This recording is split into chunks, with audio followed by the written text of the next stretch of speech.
इनसे क्या हो रहा है, इनका पूरी रीति से जान लेना, सारी समझ रख लेना बहुत कठिन है। इस जीवन में इन सारी बातों को समझ पाना कठिन होगा। मैं ऐसा क्यों कह रहा हूं? पौलुस प्रेरित के पत्री में आइएगा, पहला कुरिन्थी और उसके 13वें अध्याय में, जिसको हम लोग प्रेम का अध्याय कहते हैं, और इसी में देखिए वे 9वें वचन के पास कह रहे हैं कि हमारा ज्ञान अधूरा है, हमारी भविष्यवाणी अधूरी। शब्द पर गौर करिएगा, हमारा ज्ञान अधूरा है। और फिर 2 वचन आगे में देखिए उसे, वो 12वें वचन में कह रहे हैं, इस समय मेरा ज्ञान अधूरा है। पहले कहते हैं हमारा ज्ञान अधूरा है, और बाद में पौलुस प्रेरित कहते हैं कि मेरा ज्ञान अधूरा है।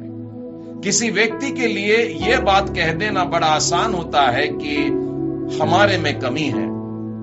वो कह रहा है कि हमारा ज्ञान अधूरा है, लेकिन यह वाक्य कहना थोड़ा कठिन है, बहुत कठिन है कि मैं अधूरा हूं, मैं अज्ञानी हूं। पौलुस प्रेरित ऐसा कह पा रहे हैं क्योंकि वे बेहद नम्र व्यक्ति हैं। वो इस बात को स्वीकार कर रहे हैं कि मुझ में अब भी ज्ञान की कमी है। प्रियो, इस पृष्ठभूमि को साथ रखते हुए आइए आज के बाइबल अध्ययन की तरफ बढ़ते हैं। हम सीख रहे हैं हाउ नॉट टू सफर, कष्ट कैसे न सहें। और अब तक हम लोगों ने 2 पाठ सीख लिए हैं। वे इस प्रकार से थे। Lesson number 1, do not blame Satan for all sufferings. पहला पाठ था, सभी कष्टों के लिए शैतान को दोष न दें। पिछले सप्ताह हम लोगों ने दूसरा पाठ सीखा था।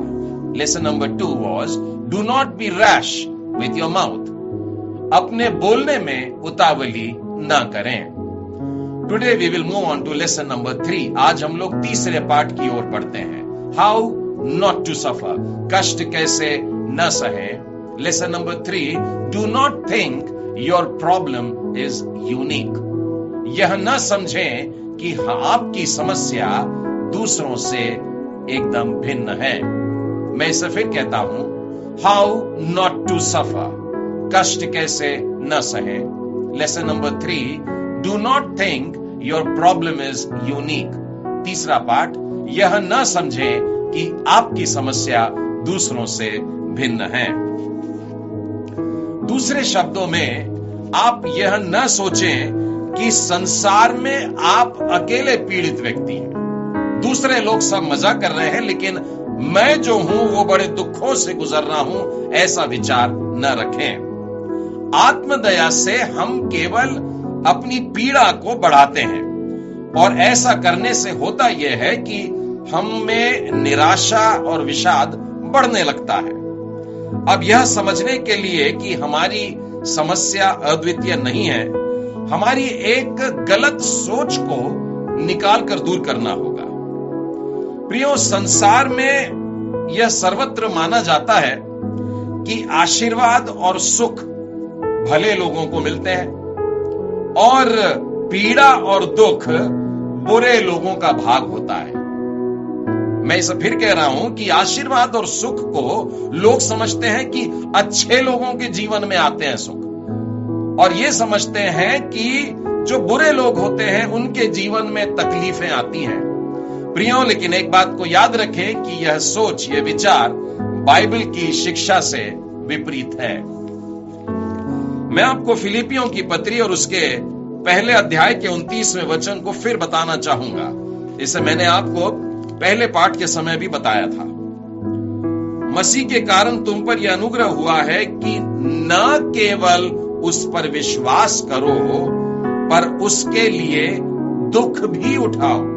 हमारी बुलाहट जो है, यह विश्वास करने के साथ साथ मसीह के लिए दुख उठाने के लिए है। तो इस बुलाहट को याद रखिएगा। और पहला थिस्सलुनीकियों में ले चलता हूं और उसके 3 अध्याय और उसके 3 वचन में से बताता हूं। कोई इन क्लेशों के कारण डगमगा न जाए, क्योंकि तुम आप जानते हो कि हम इन्हीं के लिए ठहराए गए हैं।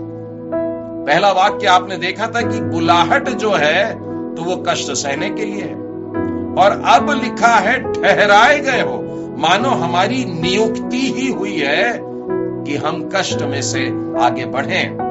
We have been called to suffer and we have been appointed to suffer। तो हमारी बुलाहट और हमारी नियुक्ति, हमारा ठहराया जाना दोनों इस बात के लिए है कि हम मसीह के लिए कष्ट सहें।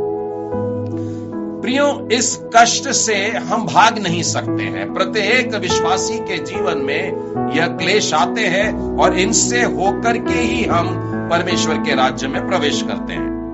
प्रभु यीशु ने इस बात को अपने अनुयायियों को जब समझा करके कहा तो प्रारंभिक शर्त ही रख दिया। लूका के 9वें अध्याय में और 23वें वचन में देखिए, प्रभु यीशु ने इसी बात को कितने सरल शब्दों में बताया है।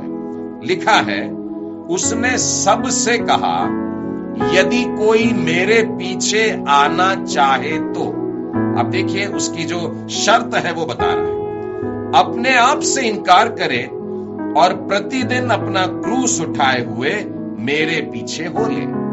प्रभु यीशु के पीछे चलना, प्रभु यीशु के अनुयायी बनना, प्रभु यीशु के शिष्य बनना, मसीही बनना, इसका मतलब यीशु खुद बोलते हैं कि पहले अपने आप का इनकार कर, और अपने आप में से जब इनकार कर देगा उसके बाद लिखा है अपना क्रूस उठा और फिर मेरे पीछे चलने लगा। प्रियो, इस बात को जानना होगा कि प्रभु यीशु हमसे कह रहे हैं मेरे पीछे चलना, मतलब क्रूस उठाना है, मतलब पीड़ा सहना होगा, कष्टों में से गुजरना होगा, यातनाओं में से गुजरना होगा। और क्रूस का मतलब होता है पीड़ा, क्रूस का मतलब होता है दर्द, क्रूस का मतलब होता है शर्म। इन सब को हमारे जीवन में आने देने का है, उसमें से हमें गुजरना है ताकि परमेश्वर की बुलाहट के अनुसार हम आगे बढ़ सके।